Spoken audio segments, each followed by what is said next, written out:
Hola chicos, buen día. Bueno, hoy vamos a trabajar en ciencias naturales con relaciones interespecíficas e intraespecíficas.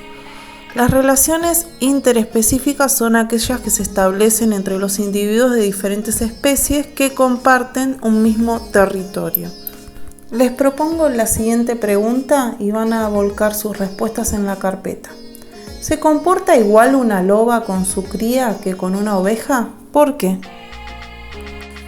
Ahora sí, en base a esta pregunta que da inicio a todo lo que tiene que ver con las relaciones interespecíficas e intraespecíficas, les voy a pasar a leer el material explicando cada una de estas relaciones. La primera relación es el parasitismo. En estas relaciones, un organismo, que es el parásito, vive a costa del otro, que es el hospedador, del que obtiene lo necesario para sobrevivir.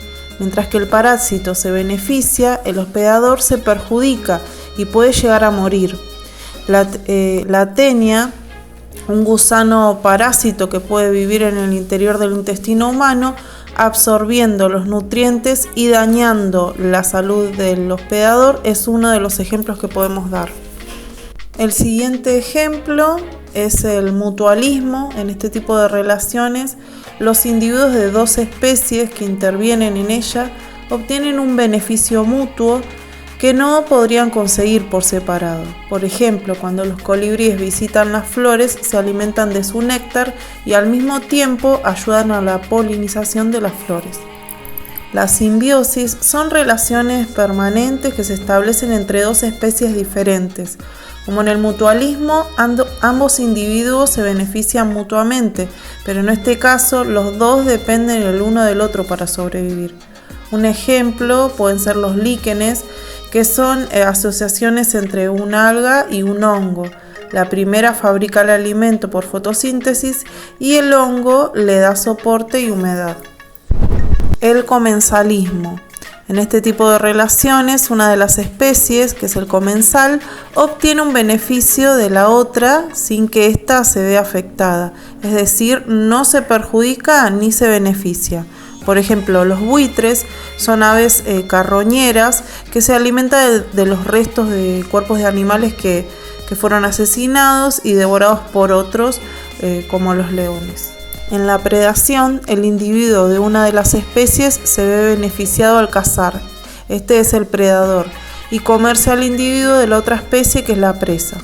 Un ejemplo de este tipo de relación son los osos, que capturan salmones para poder alimentarse de ellos, cuando estos saltan a la mitad de los ríos, o los leones que atrapan y comen gacelas, o la rana que se come a una mosca. La competencia interespecífica ocurre cuando dos individuos de especies diferentes compiten por un mismo recurso, como el alimento, el agua, el espacio, la luz o cualquier otro que puedan necesitar para sobrevivir y reproducirse.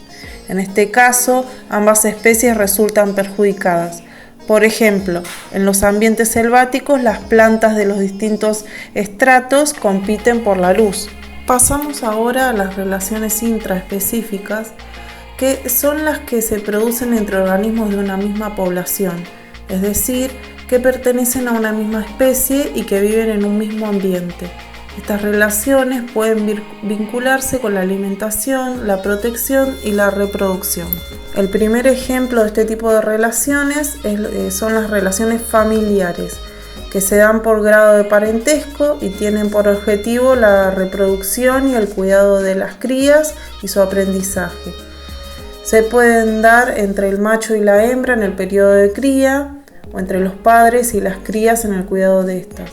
Por ejemplo, los canguros, una vez que la cría nace, se traslada al marsupio de su madre para alimentarse por los próximos 8 meses. Las relaciones gregarias se dan en las especies que viven en grupos. Los individuos de una población se agrupan y cooperan para satisfacer necesidades puntuales y ocasionales, como las migraciones, la búsqueda de alimento o la defensa ante los predadores. Por ejemplo, los elefantes africanos se mueven en grandes manadas y se reúnen en torno a los pozos de agua durante estaciones secas. Las relaciones coloniales son asociaciones permanentes que se dan entre individuos de reproducción asexual de una misma población que están físicamente unidos entre sí, constituyendo un todo inseparable, que les permite satisfacer sus necesidades vitales.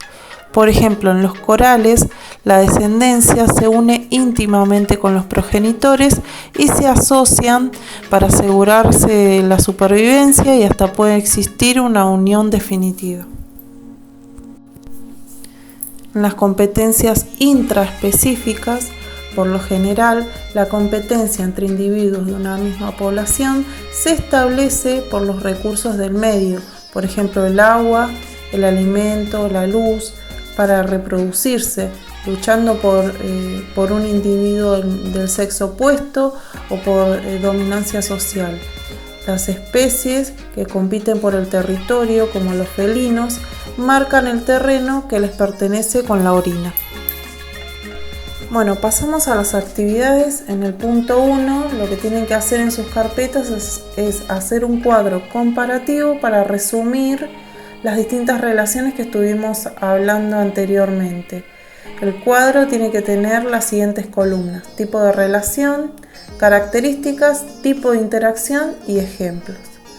En el punto número 2 dice: coloca al lado de cada ejemplo el tipo de relación interespecífica que corresponda. Este punto se presenta en forma de cuadro. En una parte dice ejemplos, y los ejemplos son: pulga, que vive en el pelaje de un perro; los líquenes; las orquídeas, que viven sobre los troncos de los árboles; el león, que se alimenta del bisonte; el pájaro, que se alimenta de las garrapatas de la vaca; y por último, las lombrices, que viven en el intestino humano. Al lado, en la segunda columna del cuadro, tenemos que poner qué tipo de relaciones interespecíficas son cada una de las que les acabo de nombrar. Por último, en el punto 3 dice: da 2 ejemplos, como en el punto anterior, pero de relaciones intraespecíficas. Bueno, chicos, esto es todo por hoy. Si tienen alguna duda del tema, envían un mensaje y les explico nuevamente.